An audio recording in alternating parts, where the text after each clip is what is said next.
ativando dentro da nossa alma tudo aquilo que nós temos de melhor. Já imaginou? Todo o nosso potencial de vida, de luz. Já pensou a nossa centelha divina acesa, vibrante, de uma maneira confiante, positiva? Já pensou? O que nós não seremos capazes quando a gente entra nessa vibração, nessa conexão? Então fazer isso é uma tarefa nossa, né? De estar assim, vibrante pela vida, sabendo que Deus, na verdade, Ele espera de nós, não é isso? Porque a gente, principalmente os espíritas, nós recebemos muito, né? Em conhecimento, não é isso? Com essa troca que essa literatura faz conosco. Tudo isso é assim, é uma bênção que Deus nos envia, mas Ele espera de nós também, né? As atitudes, os nossos pensamentos vibrantes, tudo isso faz muita diferença para a nossa vida, né, Bia? Boa noite. É uma alegria voltar ao Renascer, nessa família tão bonita, tão bacana, essa casa tão gostosa, que a gente sente em casa, né? Eu sempre falo para ele nisso, quando a gente entra no Renascer, parece que a gente se sente em casa, parece que a gente está em família, e isso é muito bom, né? Que a gente possa aproveitar muito dessa noite, afinal nós saímos da nossa casa, do conforto do nosso lar, sinal que a gente quer algo mais para aquietar a nossa alma, para fazer a gente refletir. Então nós trouxemos para essa noite uma reflexão que está lá no capítulo 20 do Evangelho segundo o Espiritismo. O capítulo se intitula Os Trabalhadores da Última Hora. E o item 4 fala a missão dos espíritas. Aquela página inicial é um trecho desse capítulo, né? Foram retiradas algumas falas desse item 4 que se chama Missão dos Espíritas. Missão de todos nós que aqui estamos, né? Exceto os novos que estão chegando, não sei se são espíritas ou se estão vindo só visitar. Então já conheçam, já saibam o que espera, né? O que a gente precisa fazer. Será que a gente realmente sabe qual é a nossa missão? Será que a gente sabe? E esse item foi ditado por um espírito chamado Erasto. Erasto, segundo Kardec, em outros estudos no Livro dos Médiuns, Erasto fala que Kardec fala que Erasto é um apóstolo de Paulo. Ele cita Erasto como tesoureiro, né? De uma das passagens onde Paulo traz, ele cita o Erasto como um dos apóstolos de Paulo. E nós vamos ver que o Erasto ele tem uma forma muito firme de falar, né? Ele não rodeia, não dá rodeios, tipo quando a gente vai conversar com alguém que a gente quer dar algum conselho, que a gente fala, mas você deveria... Não, ele é muito direto e objetivo. Vocês viram ali alguns verbos sempre no imperativo, né? Sempre no imperativo, meio que assim ordenando, meio que abrindo os olhos de uma forma, não passando a mão na nossa cabeça, mas dizendo que a gente já é hora da gente fazer o que a gente veio fazer, né? Então, nós vamos começar pedindo, já que a gente precisa de ver a nossa atitude, a gente precisa de 2 voluntários, porque todo mundo vem, acha assim, né? Segunda-feira a gente está meio cansado, ainda aquela preguiça para começar a semana, mas a gente já vem precisando de atitude. Nós precisamos de 2 voluntários. Eu não vou cansar. Olha, Opa. viu? Sentiu, gente, a disposição? Não. Sandra também não está cansada? Não está não, viu? Ela deu logo um sorriso. Então... Nós somos os mais desinibidos. Pois é. Te encontro no umbral. Então, nós vamos colocar aqui nas costas deles uma profissão que eles não sabem qual é. Vocês vão ver, a gente vai virar eles de costas, vocês vão ver. E vocês vão ter que descobrir que profissão que está aqui atrás das costas de vocês, perguntando para eles. Mas vocês só podem responder com sim ou não. Então, vocês precisam fazer perguntas objetivas que eles vão responder com sim ou não. Certo? Quem começa? Olha, deixa eles As verem damas. qual é Vira. Eu acho que vai ser uma missão impossível, igual Tom Cruise. A minha pergunta. É remunerada? É remunerada? Sim. Ai, não sou uma simples dona de casa que nada. Eu preciso de alguma ferramenta para desempenhar a minha função? Sim. Mais de 8 horas por dia? Sim. Tô ferrada!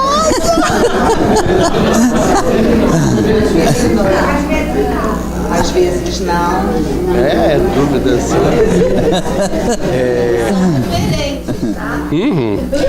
No desempenho da minha função, eu ajudo mais a mim ou ao outro? o outro. Gente, tô com vontade de xingar os dois aí. Obrigado. Eu, sendo mulher, seria uma escolha minha? Sim. Uma profissão feminina. Já posso. Nada como trabalhar com pessoas inteligentes. Vou logo pra... Sendo uma escolha dela como mulher, tem a ver com a origem ou com o sexo ou com o pensamento da pessoa essa minha profissão? Complicou. Pois é, tá complicando o caso. Voltando, tem a ver com a minha vontade ou tem um direcionamento para essa profissão, ser feminina ou ser masculina? Melhor dizendo. Eu posso chutar minha profissão? Posso. Pode. Vou falar minha própria profissão. Professor? Jura?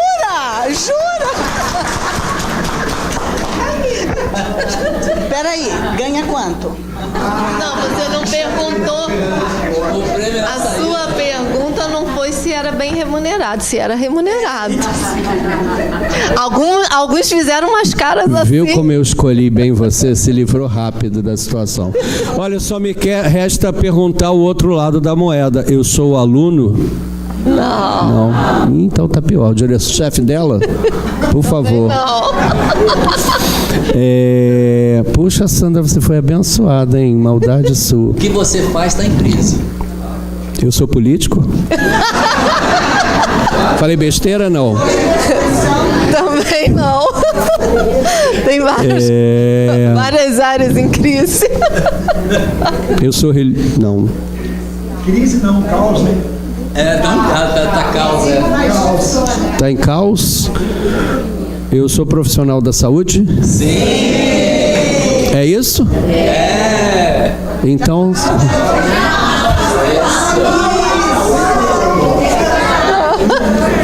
Médico. Tá, era o que eu ia dizer depois. Eu ia começar no médico. Obrigado. Sandra, parabéns. Eu fiz uma ótima escolha, hein? Você foi mais rápida que eu. Tá bom. Muito obrigada aos nossos voluntários. Mas, na verdade, essa brincadeira rapidinha faz a gente pensar qual a nossa missão. Qual a missão de um professor? Qual a função dele? Função e missão é a mesma coisa? Não, né? Então, na verdade, a função de um professor, qual é? Ensinar, transmitir conhecimento. E qual seria a missão desse professor? Muito bem. Ir além. Ir além. Ensinar. Perfeito. Exatamente. Qual a missão do médico? Cuidar, tentar curar, né? Medicar, salvar vidas. Mas aquele médico que te olha nos olhos e que vai além daquilo que você está sentindo fisicamente, ele faz a sua missão. Então, a nossa função na casa espírita pode ser conversar, acolher, pode ser todas elas, mas a nossa missão, ela precisa de algo além, ela precisa de algo que a gente se doe. Toda missão é assim. E às vezes a gente acha, mas existem grandes missionários, né? Chico Xavier, Madre Teresa de Calcutá, eles são grandes missionários. Mas a gente não vê as nossas simples missões, que são extremamente importantes. A educação de um filho. Eu formar alguém que lá na frente vai ser um cidadão que vai colaborar na sociedade, que vai fazer o seu papel muito bem feito. Isso é uma missão grandiosa, né? A missão de uma dona de casa, né, de manter o lar ajustado, que não para, né? Nós que somos donas de casa não paramos um segundo. Então, na verdade, às vezes a gente ignora pequenas missões que nós temos. Missão enquanto filhos em relação aos pais, missão enquanto pais em relação aos filhos, missão enquanto esposo, companheiros, missões nos nossos locais de trabalho. Nós temos várias missões que a gente precisa fazer, além das simples funções que a gente exerce, né? Certo, Lenas? E aí, vem essa pergunta no ar. Quem é o espírita? Quem é o espírita? Quem somos nós? Como é que a gente consegue definir quem somos nós, os espíritas? A gente começa a pensar assim: na vida nós temos vários tipos de pessoas. Tem criaturas que em nenhum momento pensa nada que é ruim, estão sempre naquela faixa de pensamento positivo, sempre querendo o bem, sempre vibrando pelo outro, evitando fazer críticas. Esse é um tipo de pessoa. O normal são aquelas pessoas que vivem assim: você pensa coisas boas, em determinados momentos você deixa cair a vibração, você pensa naquilo que é ruim, mas não, isso eu não posso fazer mais. Aí você volta atrás, consegue se segurar, né, nas críticas, nas mágoas, etc. Aí você se segura. E tem um outro tipo de seres encarnados que eles, além de fazer o mal, eles adoram fazer isso. Realmente se envolvem e é muito bom, né, sentir isso na alma. E aí a gente se coloca assim: em que posição nós estamos nessa escalada? Não é isso? Como é que está o andamento da nossa vida? E aí a gente pergunta assim: espírita pode ter defeito?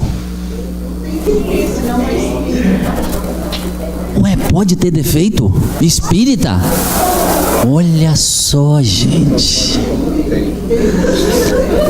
Olha só como que essa descoberta faz diferença para a nossa alma. Porque quando a gente afirma dentro de nós e a gente já identifica os defeitos que a gente tem, que a gente está numa caminhada, né?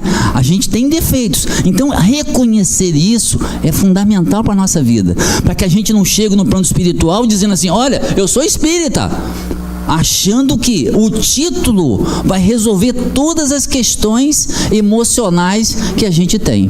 E a gente vê pelos relatos, né, pelas histórias, que não é bem assim que acontece. Então, a gente precisa assim se preparar para vivenciar momentos assim que sejam de crescimento para a nossa vida.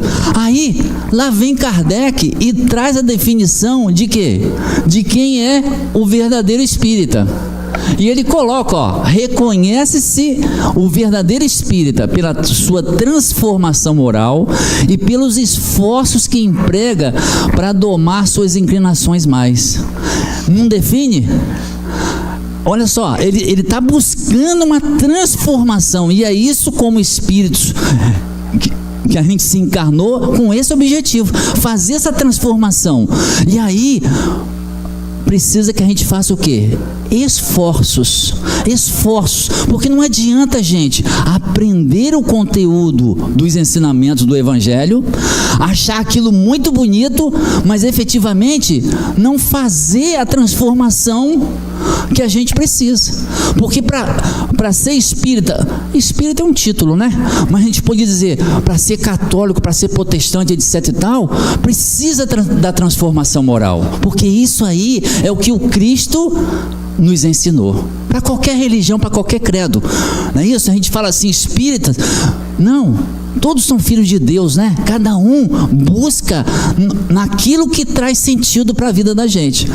Mas nós, será que nós temos feito essa reforma? Porque encarnado quer dizer assim, não, eu vim fazer uma reforma aqui. E como é que está a minha reforma? Como que tá? Nós trouxemos para vocês uma reforma de fachada. Não é isso? Lá daquele grupo Amigos de Luz que a gente já conhece. Vocês já devem até ter visto esse vídeo, mas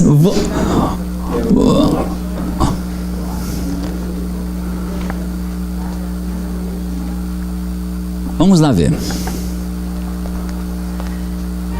Deixa eu ver se eu entendi. A senhora me chamou aqui para fazer uma reforma. Sim. E não é aqui na sua casa? Não. É na casa de quem? Na casa de ninguém. Como eu te expliquei, eu quero uma reforma em mim. Ah, uma reforma na senhora. Bobeirinha. Quanto é que fica assim por baixo? Não, o que acontece é que a gente não faz reforma em pessoa, entendeu? A gente só faz reforma mesmo em casa. Por que a senhora não procura um cirurgião plástico? Não é esse tipo de reforma não, rapaz. É uma reforma íntima. Íntimo? A sua empresa não se chama Reforma Tudo? Sim, mas sem intimidade. Deixa eu te explicar melhor. Eu sou uma pessoa meio complicada, às vezes. Não muito. Uma fofoquinha de vez em quando, uma implicância aqui com um vizinho ou outro. Tem aquela mulher do trabalho que eu também não suporto. Eu tenho lá minhas imperfeições. Ah, mas quem não tem, né? Pois é, eu queria dar uma guaribada na moral, entende? Eu acho que coisinha boba, uma emassada só acho que já resolve. Mas aí não é uma coisa mais particular mesmo da senhora com a senhora mesmo? Mas isso dá muito trabalho, e aí por isso que eu resolvi terceirizar o serviço. Uma coisinha boba, não precisa ser uma reforma geral, não. Olha só, minha senhora, isso não vai dar certo. Ah, mas é só uma demanda fachada, se te leve. Não, mas só na fachada não dá, porque a fachada descasca um dia, né? A senhora, como é que fica por dentro? Mas nem com souvenir?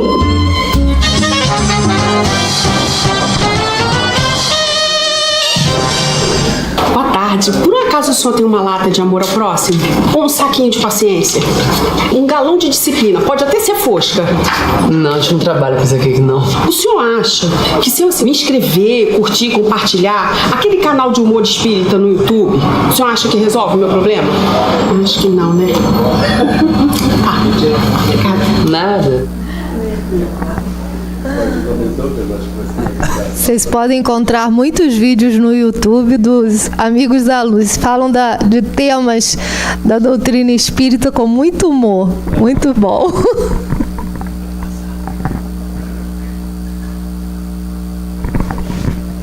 E aí, gente, a gente começa a pensar no vídeo e ele fala da reforma de fachada. Reforma de fachada é interessante, né? Pode ser até engraçado pro vídeo, mas para nossa vida não vai fazer diferença.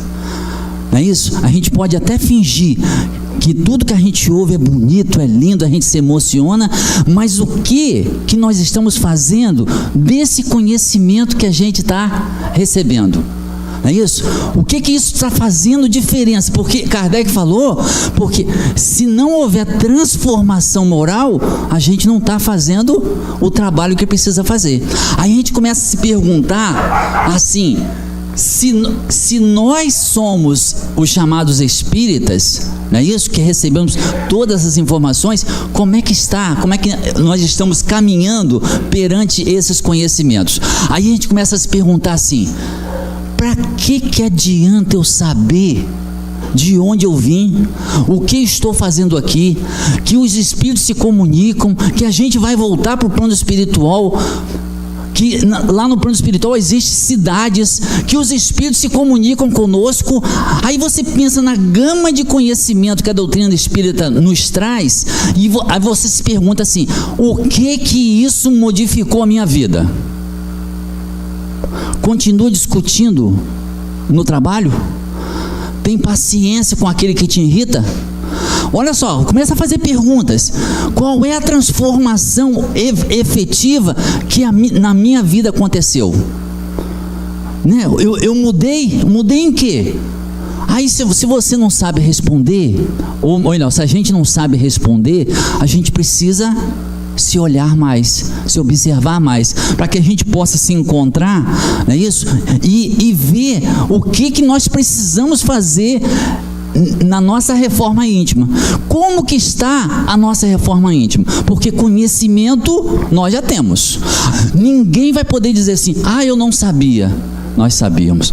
Na verdade, a gente sabia antes de reencarnar, a gente já sabia. Porque a gente foi preparado, não é isso? A gente foi preparado para viver, para conviver. Nós fomos preparados. A nossa alma é assim, vai meu filho, faz o que você já sabe. Então, todos os desafios que a gente tem, e que são muitos, né? Nós fomos preparados para vivenciar esses desafios. Aí nós precisamos nos perguntar qual é a transformação que a casa espírita está fazendo em nós. A gente chega aqui por vários motivos, não é isso? Porque alguém da família desencarnou, e a gente ouviu falar, vai lá na casa espírita, lá eles vão poder te ajudar, te explicando outras coisas. Aí você vem. Outros, estou com problemas emocionais que nenhum médico dá jeito. Aí você vem. Aí tem as influências espirituais. Cada um de nós chegou aqui por um determinado momento. No começo é assim, a gente vem. Hoje é segunda, né? A gente vem na segunda-feira, assiste a palestra. Aí eu vou para casa. Na outra segunda eu volto. No andar dessa caminhada, você começa a observar que a casa espírita não é só sentar e ouvir. Tem muita coisa acontecendo. Porque enquanto a gente estiver só na periferia da casa espírita, a gente não conhece a casa espírita. Então eu preciso me envolver com o que acontece dentro da casa espírita. Saber que tem campanha do quilo, saber que tem estudos, tem um monte de coisa acontecendo. Tem evangelização. Já ouviram falar nisso? Evangelização. Então, tem coisas muito bacanas acontecendo dentro da casa espírita. Aí a gente chega um momento que começa a vibrar dentro da nossa alma, não é isso? O desejo de fazer alguma coisa, porque você não quer mais ouvir. Eu quero ouvir, mas eu quero fazer também a minha parte. Aí você sente um desejo de ser útil. Aí você pergunta assim, será que eu sou capaz? Porque às vezes pergunta pra gente, você quer ajudar nisso? Eu ainda estou aprendendo. Não, diga sempre, sabe o que? É uma palavra muito simples. Sim. Sabe por quê? O convite veio até você. Você não sabe se é capaz ou se não é, mas você experimenta, vivencia aquilo. Talvez seja ali o caminho, é um convite que você recebe. E se você não tem habilidade muito desenvolvida naquilo, você vai aprender, vai ler, vai ver um vídeo no YouTube, você vai se inteirar, você vai se envolver e você vai gostar, vai fazer a diferença na nossa vida. Porque não adianta a gente ter um monte de conhecimentos, né, saber do nosso problema, se a gente não reage. Então, aquele rapaz com muitas dores foi procurar o médico. Você foi te procurar. Aí chegou lá, o médico atencioso, tá, na missão dele, olhou nos olhos, conversou, riu, quis saber tudo que envolvia aquela vida, fez alguns exames, alguns testes. Depois de alguns dias identificou que ele tinha o quê? Cirrose hepática. Bebia muito. Você tem que parar com isso. Mas, por enquanto, não conseguiu ainda. Aí o médico falou assim, olha, não se preocupe, porque eu tenho a solução para você. Você vai tomar esse remédio aqui, vai fazer uma caminhada para oxigenar todo o seu organismo, e depois da ginástica você vai fazer, ou depois da caminhada, faça uma ginásticazinha. Aí ele abriu um sorriso, porque ele viu esperança na voz do médico. É só fazer isso, doutor? Faça isso que você vai melhorar. Aí ele foi para casa. Passou-se um mês. Ele voltou para o consultório do médico. Quando chegou lá, o médico todo sorridente, e aí, como é que você está? Doutor, eu ainda estou com muitas dores. Aí o médico olhou para ele, estranhando, né? Mas como? Como que você ainda está com muitas dores? Aí começou a perguntar para ele: você tomou os remédios? Tomei, doutor, 3 vezes por dia, direitinho. Agora eu vou ter que me meter. Não, você pegou o médico, eu tenho que pegar a professora.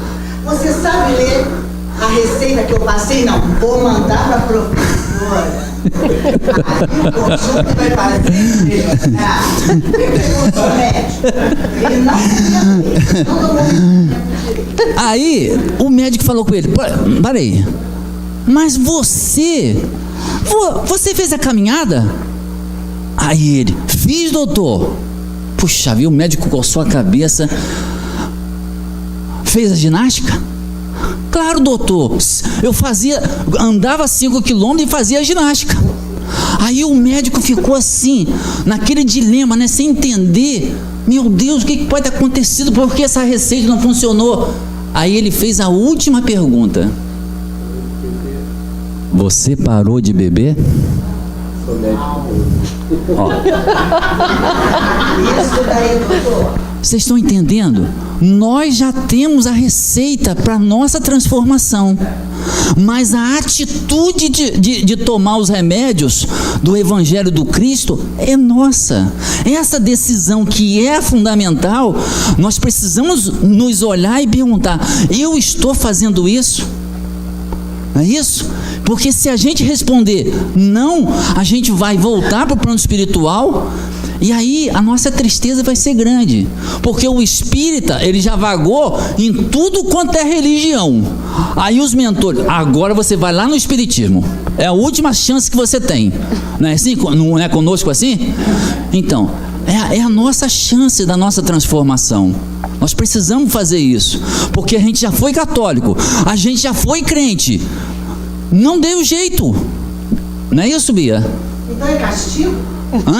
Não, é providência divina, é misericórdia. Não é castigo, é providência divina, né? Que faz a gente ter sempre chances, né? Cada dia, cada momento. E às vezes quando a gente vê um vício que é muito difícil, e os nossos vícios morais são mais difíceis ainda, às vezes a gente pensa: nessa vida eu vou deixar para dar conta de algumas coisas. Mas a gente pode pensar: nessa manhã, eu posso pegar essa manhã e ser melhor um pouco com meus amigos de trabalho, com meus familiares. E assim, a pequenos passos a gente vai conquistando, né? E enquanto a gente nos reforma, a gente faz como? Como é que fica a nossa missão? Porque é possível a gente fazer 2 coisas tão grandes ao mesmo tempo? A gente fica parado com a nossa missão e vamos nos reformar, né? Ou a gente faz a nossa missão e deixa a reforma para depois?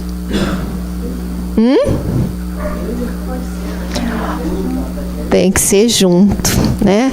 Na verdade, a nossa missão, o nosso trabalho vai ajudando a cada um de nós nessa reforma que a gente precisa fazer, né? Nessa reforma íntima, e que ela seja uma coisa leve, que a gente não coloque tanto peso. Porque eu sou ruim demais. Gente, olha como eu sou egoísta, olha como eu sou invejoso. A gente tem os nossos defeitos, mas é do nosso momento, e nós estamos, a partir do momento que a gente toma consciência de cada defeito, cada dificuldade que a gente tem, a gente já se apropria de uma condição de melhorar. O pior é quando a gente nem sabia, né? Ainda achava que estava fazendo o correto. E aí a gente tem uma fala de um moço muito bacana, esse rapazinho aí, que ele fala pra gente, olha, se eu fosse esperar melhores condições espirituais para servir, até o presente momento, eu não teria começado. E fez tanto, né? Fez tanto por tanta gente, consolou tanta gente, uma infinidade de livros que traz consolo, que traz aprendizado, conhecimento, uma caridade maravilhosa que quando as pessoas chegavam, né, ele já estava, mas tinha os seus momentos de desafios. Emmanuel conta, um dos livros Lindos Casos de Chico, tem uma história que fala que Chico saiu atrasado para o trabalho. E ele saiu correndo, desesperado, né? Atrasado. Quando chegou no meio do caminho, uma senhora começou a chamar ele lá na porta, no portão da casa dela. Chico, chega aqui, por favor. Ele falou, olha, dona fulana, eu não posso chegar aí. A senhora me espera quando eu voltar do trabalho, porque eu já estou muito atrasado. E ele foi. E quem que ele encontrou lá na frente? Emmanuel, né? Sorte dele, gente. Encontrou Emmanuel. E Emmanuel falou, volta. Não, mas eu não posso, eu já estou muito atrasado, vou chegar muito atrasado no trabalho, eu não gosto de chegar atrasado. Volta. Não, mas eu... E Emmanuel insistiu até que ele resolveu voltar. Ele viu que Emmanuel não ia dar. Pois é, a gente não costuma ouvir os nossos amigos espirituais, né? Precisamos abrir os nossos canais e ouvir, porque eles também falam pra gente, volta. Mas a gente ainda é mais teimoso ainda. E Chico voltou. E a senhora queria saber acerca de um xarope, que ele tinha passado uma receita espiritual e tal, como é que fazia e tal. E aí ele explicou, se despediu da senhora, voltou correndo. Quando chegou na esquina, quem estava? Emmanuel. E aí Emmanuel fala, Chico, para e olha para trás. E naquele momento, quando Chico olha para aquela senhora, saía dela uma nuvem repleta de amor que vinha e chegava até Chico. Na verdade, a gente acha que quando a gente faz a nossa missão, quando a gente faz algo para alguém, né, a pessoa que é o beneficiado, e na verdade somos nós. A grande tarefa da gente exercer o bem, da gente levar alegria, da gente levar compreensão, é um benefício próprio. Por isso que a nossa missão, ela precisa ser feita, e aí ela acaba nos ajudando nessa reforma, porque a gente é muito abençoado. Toda vez, eu vi uma palestra uma vez que falava que toda vez que você faz o bem a ela, os amigos espirituais dela também te agradecem, também te favorecem, né? Já imaginou quantas vezes a gente ser gentil, agradável com as pessoas, quanto bem a gente está adquirindo para a nossa caminhada? Então a gente precisa refletir acerca dessas coisas, né? E aí, a gente trouxe um outro videozinho dos Amigos da Luz, que ele se chama Remédio.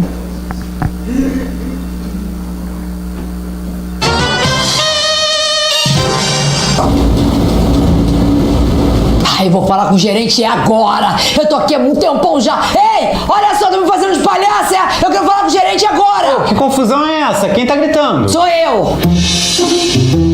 Que é isso? Que é isso? Sou eu, minha cara, de quem tá meia hora esperando ali, plantada, ninguém vem atender. Eu tô invisível por acaso? Na verdade, tá sim. Ah, que pessoa mal educada. Vocês que trabalham em farmácia tinham que ter respeito pelas pessoas que vêm aqui. Eu não vim aqui pra passear, não vim comprar remédio, tá? Eu tenho problema cardíaco, posso ficar muito nervosa. Senhora. Senhora, caramba, vai lá e pega 2 caixas de Zortil pra mim. A senhora não acha que tá tarde demais pra tomar um remédio, não? Tarde por quê? Eu tomo 6 horas. Se eu tomei 3 horas atrás, eu vou tomar 3 horas depois agora. Nessa não pode demorar porque eu tenho angina. Não tem mais. O quê? A senhora não tem mais angina. Ah, você é médico, por acaso? Não, médico não, eu sou médium. Ah, médico. O senhor é desse tamanho, médico. Médico, eu tenho 1,70 m, o senhor tá aqui, ó, nesse nível. Médium, senhora. Ah, de espírito! Tem cara mesmo. Mas eu não acredito nada disso não, senhor, desculpe, tá? Vai me dar meu remédio? Não. Na verdade, eu vou pedir pra você falar com aquele senhor ali, tá vendo? Vai lá falar com ele que ele vai explicar pra senhora melhor, tá? Ele é médico? Quase isso. Vai lá, vai. Tá bom. Pode ir lá, vai. Eu gosto, senhor, tudo bem? Ei, moço. Outro. Eu queria um preservativo. Preservativo? É. Obrigado, né? Obrigado. Bota no Face. Pra que você quer preservativo, amigo? Pra qual café pra você, ô idiota? Isso é pergunta que se faz? Olha, desculpa, eu não queria ser grosseiro com você, mas é que eu tenho muita coisa pra fazer. Mas você já morreu, ok? Já foi, já subiu, cantou pra subir. Zé Fini. Eu sei, e daí? E daí, pra que você precisa de preservativo? Pra que eu preciso? E se eu pegar uma doença ou engravidar alguém? Ah, beleza. Aí se eu engravidar alguém, pega a criança e bota na sua casa. Espíritos não engravidam, filhão. Ah, não. Como é que nasce os espíritos? Vem uma cegonha espiritual do nada e traz os espiritinhos. Cara, deixa esse otário trabalho e me dá logo a camisinha. Espíritos não nascem, são criados por Deus. Simples e ignorantes. E pelo jeito você continua ignorante. Faz o seguinte, tá vendo aquele senhor ali? Vai lá falar com ele que te explica melhor, tá? Ele tem camisinha? Tem um camisolão de força pra você. Vai. Grosso. Ah, vai. Cada uma. Deixa eu ver se eu consigo terminar essa porcaria. Moço, o senhor tem tônico capilar? Olha só, chega! Você já morreu, ok? Eu sei. Foi culpa minha. Eu perdi a cabeça. Suicídio? É, mais ou menos, porque eu bebi e fui dirigir, quer dizer, não vi o poste, bum, corpo pra um lado, cabeça pro outro. Tô assim nessa situação, periclitante. Aí eu queria ver se tomava uma overdose de tônico capilar, porque além de crescer cabelo, vai que não cresce uma cabeça. Ah, chega disso! Ô, você de branco, olha só, você tá encaminhando esse pessoal todo pra cá, mas eu tô com o meu serviço todo atrasado aqui. Como é que eu fico se eu for despedido? A tarefa chama, meu irmão. Já chama há muito tempo já. Olha, eu já falei 1000 vezes que eu não quero compromisso com o centro espírita. O teu compromisso não é com o centro espírita, é com eles. A tarefa mediúnica, antes de tudo, é um trabalho de amor ao próximo, mas também pode ser resgate. A cura que uma alma precisa para se desintoxicar dos excessos do passado? Um remédio. No seu caso, remédium. Você cala a boca. Eu não tenho boca, garoto.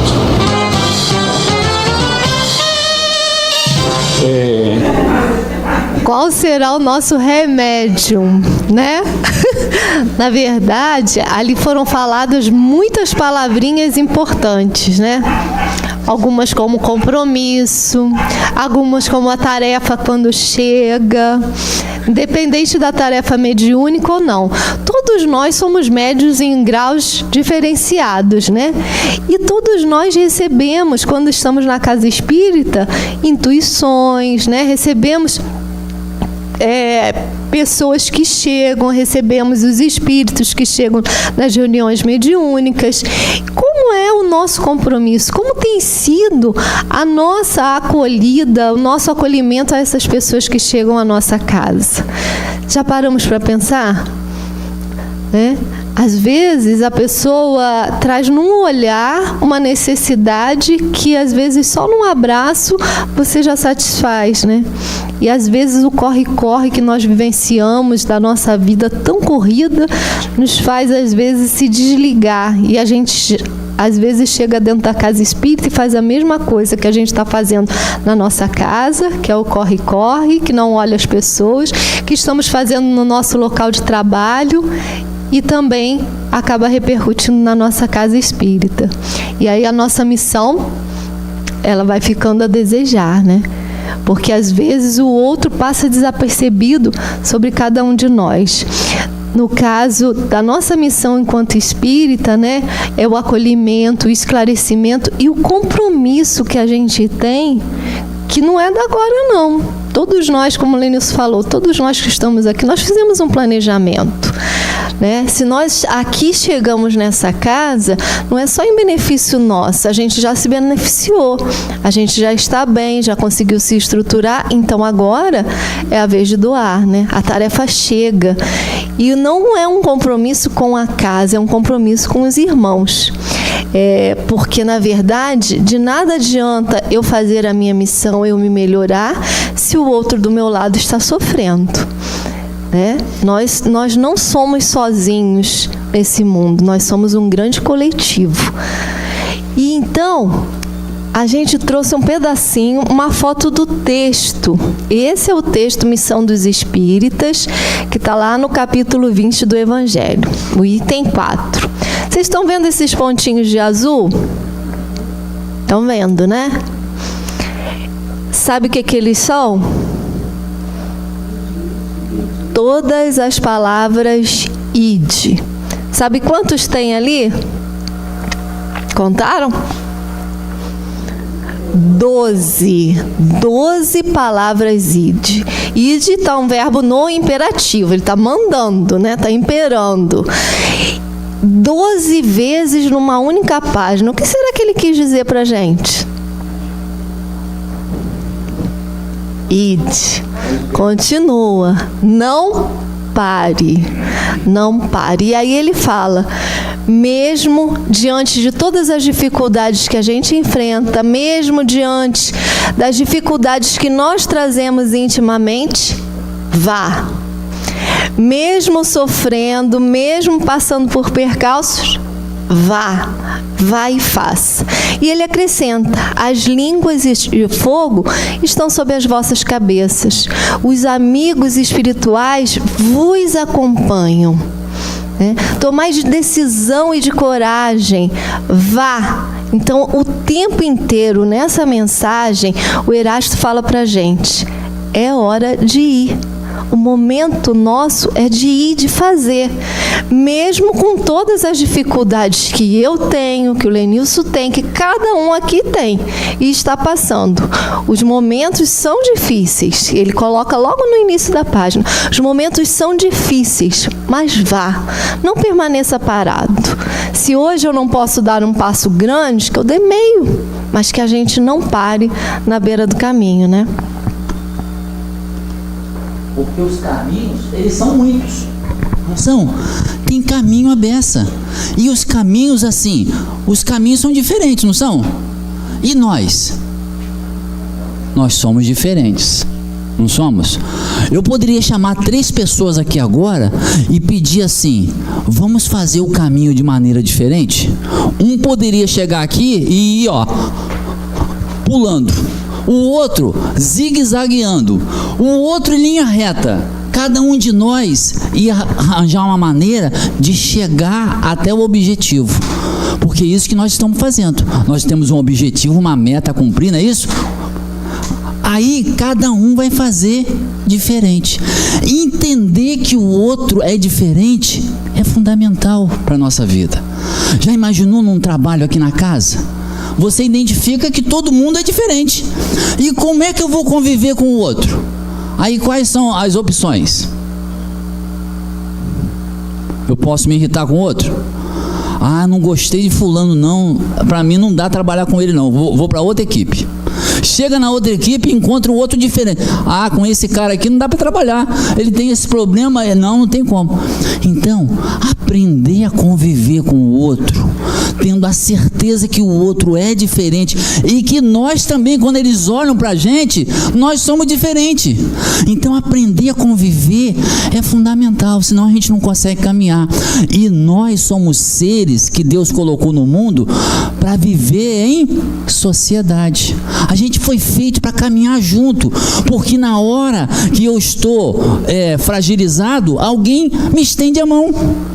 Então, essa é a troca que Deus quer para a nossa vida. A gente precisa trocar com o outro, mas para trocar com o outro, eu preciso ter paciência com as diferenças do outro.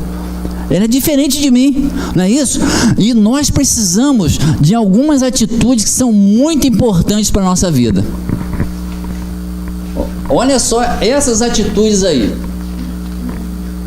confiança, coragem e decisão. Gente, para tudo que a gente for fazer, a gente precisa de confiança. Como é que você chega aqui para falar para vocês se eu não tenho confiança?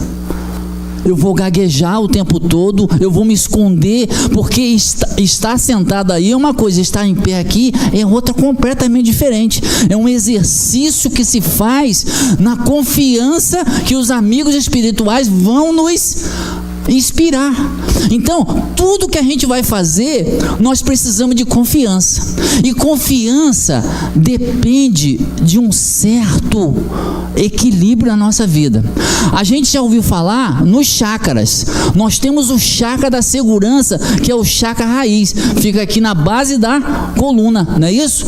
Esse chakra, ele é fundamental para a nossa segurança. Ele troca conosco essa energia. Só que para alimentar esse chakra da segurança, a gente precisa de 2 coisas que são fundamentais para esse equilíbrio, que é a mansidão e a humildade.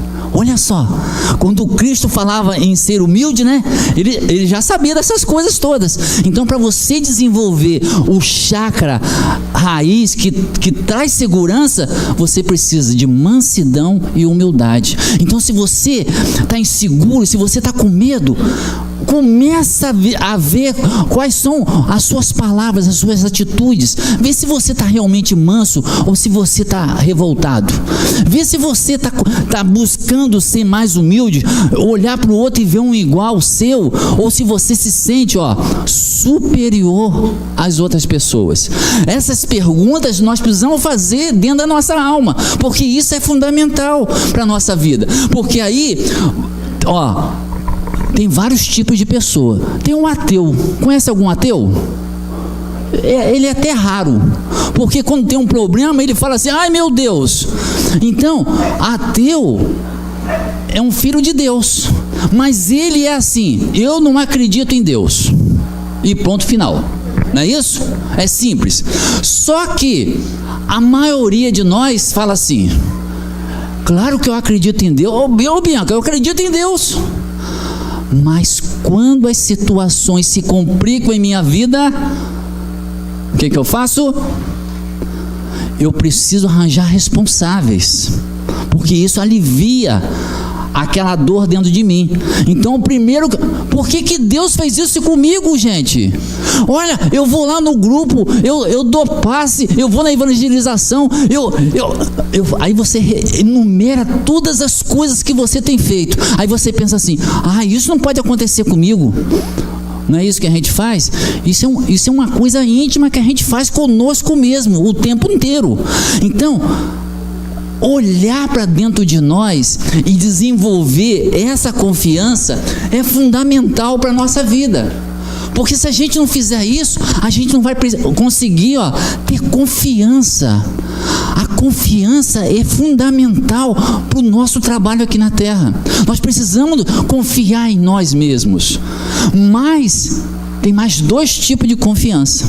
A gente inicia confiando em si, mas a gente precisa confiar na vida. A gente precisa confiar que tudo que foi construído para a nossa encarnação está correto. Os desafios que a gente enfrenta estão corretos. Foram colocados na nossa vida para a gente amadurecer. Se tudo são flores, gente, a gente não cresce, a gente não aprende, a gente não vive, a gente não trata os nossos sentimentos. E isso é verdadeiro, a gente sabe que é. Então, quando você enfrenta uma situação emocional, essas síndromes todas que estão aí nas nossas famílias, a gente sabe o motivo daquilo. É para o nosso crescimento. Depressão faz parte da vida. É um momento de crescer, não é isso? Então, tudo que a gente enfrenta tem esse entendimento. E tem uma terceira confiança, que é confiança em Deus. Nós precisamos acreditar que o Pai nos ama, gente. O Pai nos ama. Ele nos conhece pelo nome, sabe de nossas histórias, sabe o que nós estamos vivendo. Ele sabe tudo. Mas acreditar nisso é fundamental. Então, confiança em si, na vida e em Deus vai nos trazer coragem. Nós precisamos disso. Como se enfrenta essa vida? Como se vive sem coragem? Sem coragem, a gente se entrega. A gente faz isso. Eu não sou capaz disso, porque falta em mim coragem. A minha mãe, ela é católica, mas ela se despede de mim todas as vezes. Ela fala assim: meu filho, seja forte e corajoso. Como se ela dissesse assim: meu filho, não se entregue, a vida é essa luta, então vamos em frente. E aí nós precisamos tomar essa decisão, porque conquistar isso dentro de nós, gente, Emmanuel não vai dar jeito, o Cristo também não, e Deus também não, porque a decisão é individual, é nossa. Se a gente não fizer isso, ninguém vai fazer por nós. Lá no Evangelho você encontra uma parte que fala quando os espíritos se afastam de nós. Sabe quando? Está lá no Evangelho. Quando o desânimo avança em nossa alma. Então, esse momento de decisão é muito importante para a nossa caminhada. E aí, teve um equilibrista que ele viu um rio caudaloso, aqui no meio aqui, ó, um rio caudaloso. Sabe o que ele fez? Pegou um cabo de aço e estendeu de uma ponta a outra e perguntou assim para a plateia que estava assistindo ele: vocês acreditam que eu sou capaz de ir numa ponta a outra dessa corda e retornar? Vocês acreditam? Sim, ótimo, então eu vou. Ele foi e voltou. Aí todo mundo aplaudiu aquela festa. Aí ele foi lá dentro, voltou com um carrinho de mão e perguntou: vocês acreditam que eu sou capaz de atravessar com esse carrinho de mão para um lado e voltar pelo outro? Aí todo mundo: sim, mas perguntou. Ele perguntou: vocês acreditam que eu sou capaz de ir e voltar? Sim! Isso, é isso. Aí ele se animou, ele vibrou. Ele pegou o carrinho, saiu com o carrinho para um lado na corda, aquele rio todo passando embaixo e voltou. Aí todo mundo não aguentou, todo mundo aplaudiu aquela festa, né? Puxa, que coragem! Aí ele fez a terceira pergunta: vocês acreditam que eu sou capaz de colocar uma pessoa nesse carrinho, atravessar esse rio nessa corda e voltar? Vocês acreditam? Sim!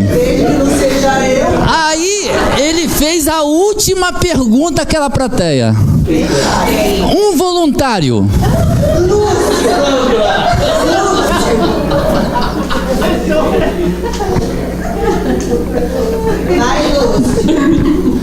Isso fala da confiança que a gente precisa ter na alma. Mas deixa isso fazer parte da nossa vida. Você não precisa saber o que vai acontecer, você confia. Nós fomos preparados para viver. Ter essa confiança, essa certeza, sabe? E tem que ser inabalável, porque a vida, ela é um desafio, não é isso? Então, nós precisamos olhar para essa vida. Olhar para essa vida e ver o colorido que essa vida tem, gente.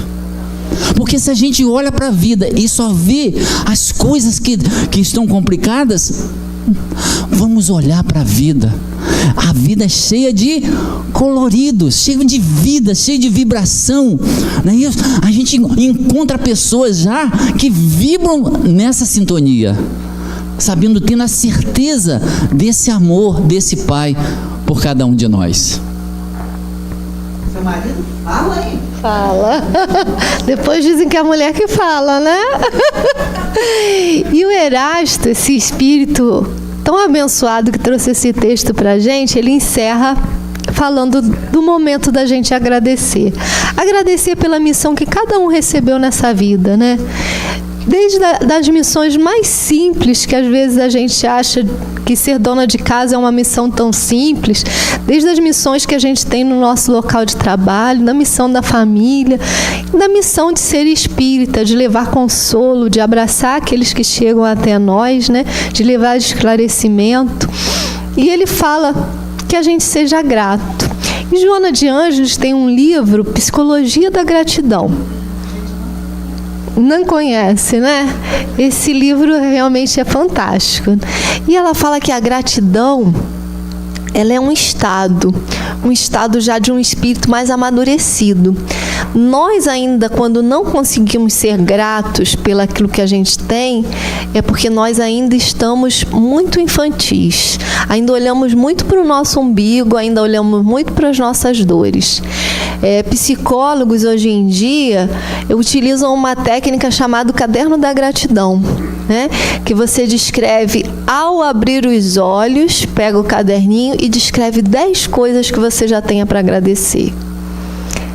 E aí a gente vai ver que 10 coisas se tornam pequenas diante de tantas coisas que a gente tem para agradecer, né? E esse vai virando um estado, a gente vai criando um estado íntimo de gratidão. Diante da dificuldade, do desafio, a gente vai agradecer o aprendizado que a gente está tendo. Diante dos momentos difíceis, das complicações que acontecem na nossa vida, a gente vai saber agradecer todas as outras coisas. O nosso olhar vai focar em tudo aquilo que a gente recebe. Eu passei um período na minha vida que eu tinha um problema no intestino.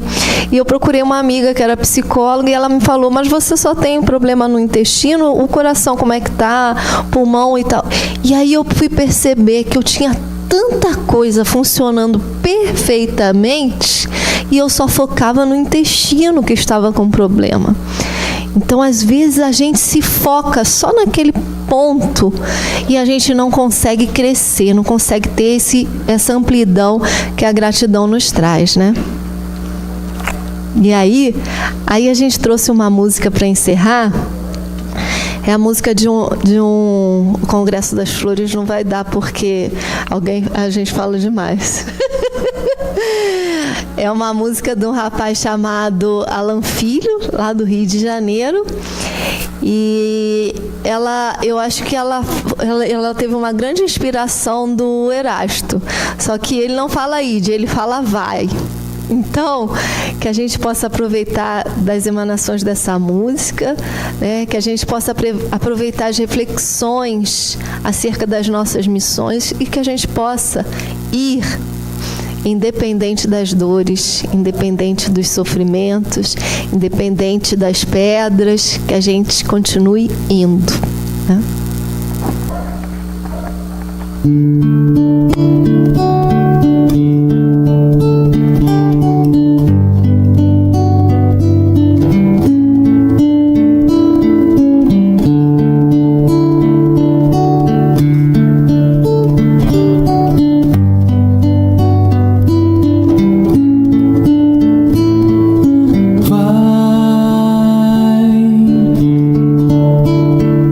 Descobre caminhos por entre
ondas de medo.